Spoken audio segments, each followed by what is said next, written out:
Nous sommes à Bobo Baoulé, un quartier de la commune d'Abobo.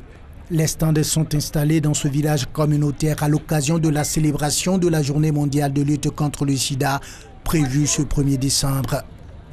Affiches et autres supports de lutte contre le VIH-Sida sont dressés en vue de sensibiliser les populations sur la pandémie. On leur donne des informations sur les différents moyens de pouvoir se prévenir du VIH-Sida. C'est-à-dire qu'est-ce qu'il faut faire pour éviter de se contaminer à VIH et comment, lorsqu'on est contaminé, qu'est-ce qu'il faut faire, la prise en charge, comment est-ce que ça se déroule. J'ai appris que nous devons nous préserver, quelle que soit la situation, nous devons toujours nous préserver pour éviter des grossesses précoces, ça c'est premier.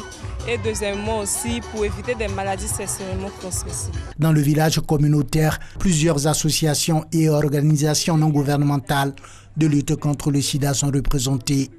Au cours de ce panel organisé par le Programme national de lutte contre le sida et Alliance Côte d'Ivoire qui a pour thème « Tester, traiter tous », des stratégies sont adoptées en vue de convaincre les populations à se faire dépister.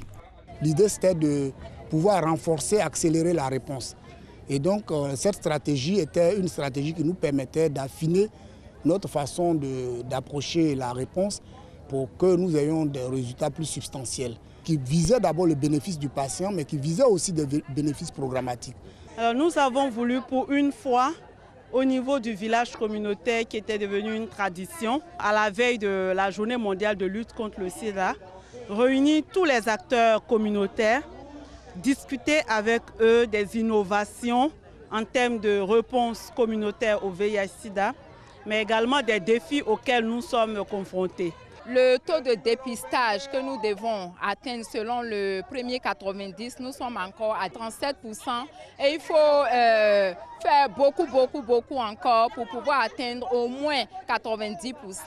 Donc on va continuer à accentuer nos sensibilisations vers les populations qu'on nous a demandé de cibler, c'est-à-dire les jeunes filles âgées de 15 à 24 ans et puis les hommes de plus de 25 ans qui refusent le dépistage à l'hôpital. Le village communautaire d'Abobo Baoulé est ouvert à la population bidjonnaise du 29 novembre au 1er décembre 2018. 3 jours pendant lesquels les acteurs de lutte contre le VIH-Sida vont échanger avec les populations et les sensibiliser sur les comportements à risque. La prévalence du sida en Côte d'Ivoire est passée de 4% en 2015 à 2,7% en 2017. Le ministère de la Santé et de l'Hygiène publique entend renforcer la lutte contre la maladie en 2019.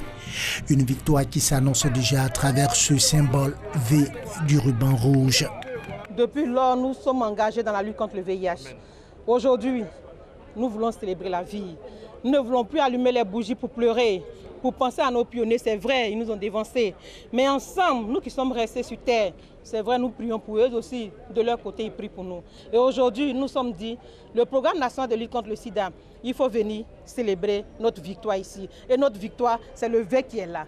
Ce monument que les communautés offrent, pour moi, c'est la réponse contre le sida. Et donc, pour nous, c'est une joie de symboliser cela. Je pense que ça reste le signe pour tout le monde, pour tous ceux qui passent au programme, que les communautaires étaient engagés dans la réponse aussi. 460 000 personnes sont affectées par le VIH-Sida en Côte d'Ivoire. La pandémie a fait également des milliers de morts dans le monde.